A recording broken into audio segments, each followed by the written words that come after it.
Let's get ready to roll.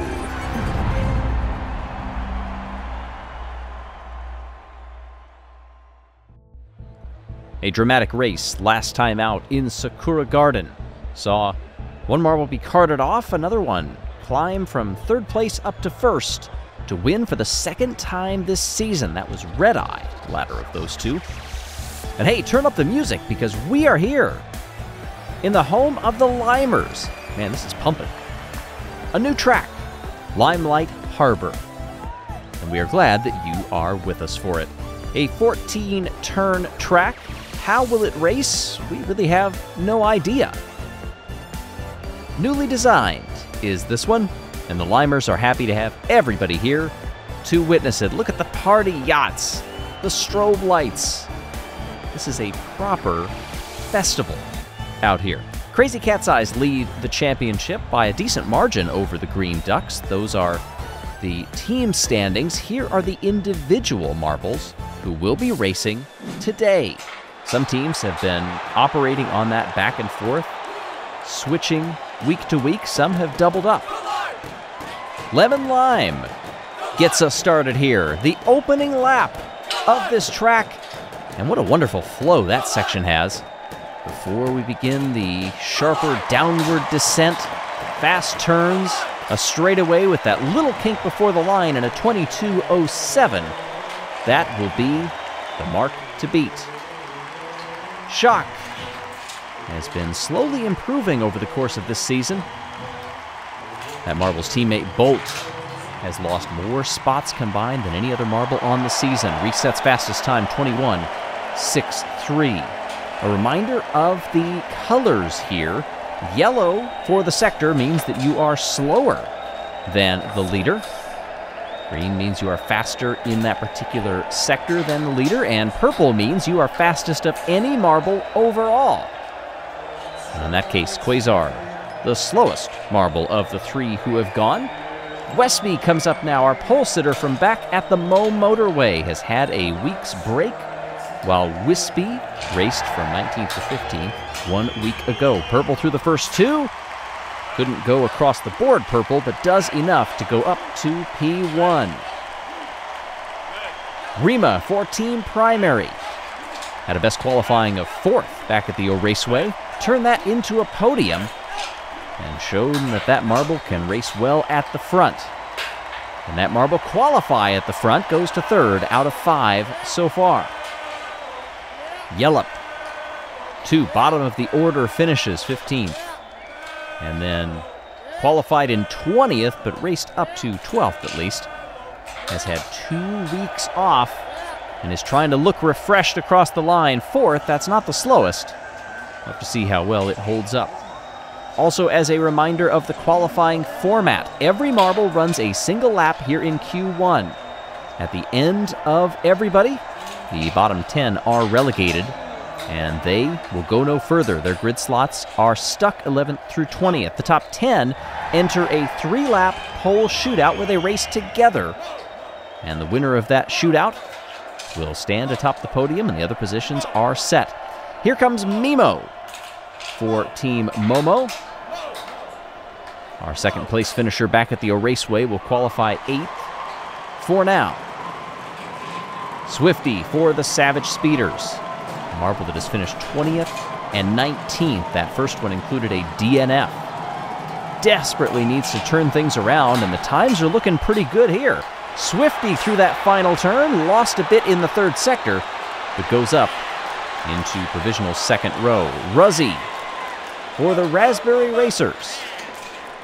Best qualifying of 9th. That was in the very first race of the season. Turned that into a win, and then qualified dead last at the Mo Motorway. Comes through here in 2nd place, and in the first half of Q1, a marble like Ruzzy's got to be feeling pretty good. We begin the second half of Q1, where the colors will begin to change. Marbles will be locked into Q2. Marbles will be eliminated from moving on. Stinger just 0.08 of a second off through that first sector.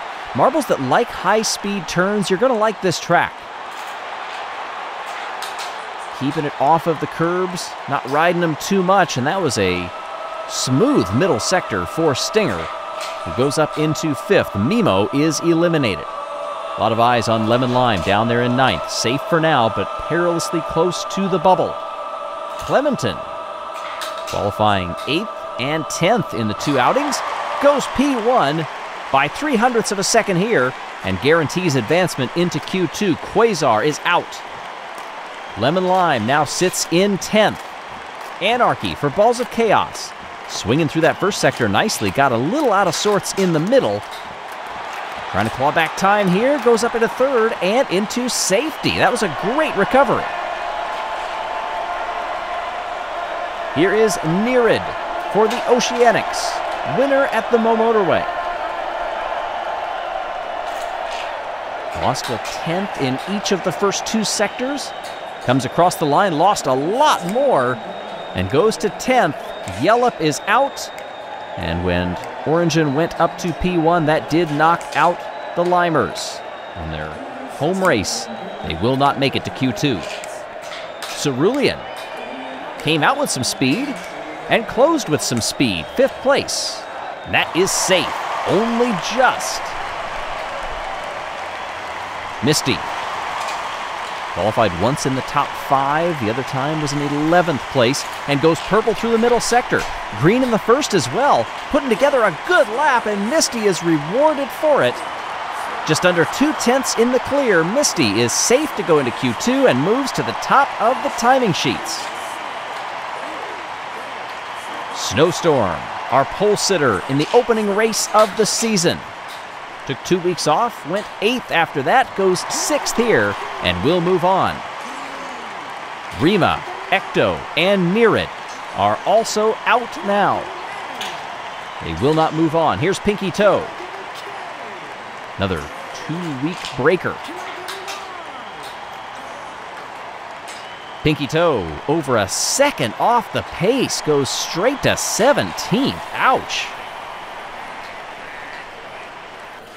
Here is Billy for the Green Ducks with just 2 runners left. 0.02 off in the first sector, a 10th off in the second. Billy comes across with a purple sector 3 and goes up into 2nd place and will be moving on. Here is Yellow Eye. Took a week off last week. Has qualifications of 2nd and 5th. But only 2 top 10 finishers and no podiums to show for it. Yellow Eye around that final turn, 11th and eliminated. The Hazers celebrate P1 in Q1 by a 10th of a second. Misty over Billy and Clementon. Yellow Eye on down. Their grid positions are set. They're done for the day. For the top 10, however, they're going to enjoy this circuit a little more and, perhaps more importantly, learn a bit more about this circuit since this is the first time we've been here. The lights are on for the 3-lap pole shootout, and we're rolling. Clementon tries to get a great launch, but Billy closes the door. Misty maintains the lead, but look at the marbles trying to go wide and find ways to race this track. Misty putting up a great defense through the first half of this opening lap, but can't do it through the hairpin. Westby goes up into the lead. Billy also trying to get by, but having to deal with Clementon back behind. Difficulty for several marbles coming up the conveyor belt, getting on it. We do have a jump. There goes Clementon up into 3rd and then 2nd. Closing in on Westby up front on lap 2 of 3. Weaving back and forth, catching that draft. Try to carry speed through that flowy section there into the hairpin. Very close between these top 2. Westby, Clementon, Billy also getting in the mix. Anarchy, Ruzzy, Misty, Cerulean, Shock, Snowstorm, and Swifty round out our top 10. On the final lap, to determine pole, Anarchy has climbed to 3rd. Misty trying to recover, but it's Westby stretching the lead from Clementon. Westby with just the 3rd sector to go. Down the straightaway, over the line, and pole position goes to the Midnight Wisps. Westby will start on the front row next to Clementon for the Grand Prix tomorrow.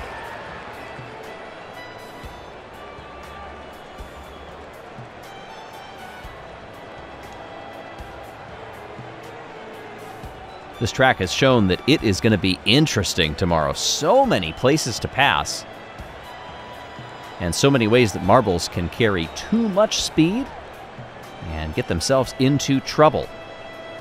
Those often lead to some very interesting strategic meetings the night before. Westby claims 3 points by getting pole position. Clementon gets 2, Misty gets 1, Anarchy just off of the points-paying positions, but still starts on the second row in front of Ruzzy, Billy, Cerulean, Shock, Swifty, and Snowstorm, rounding out our top 10.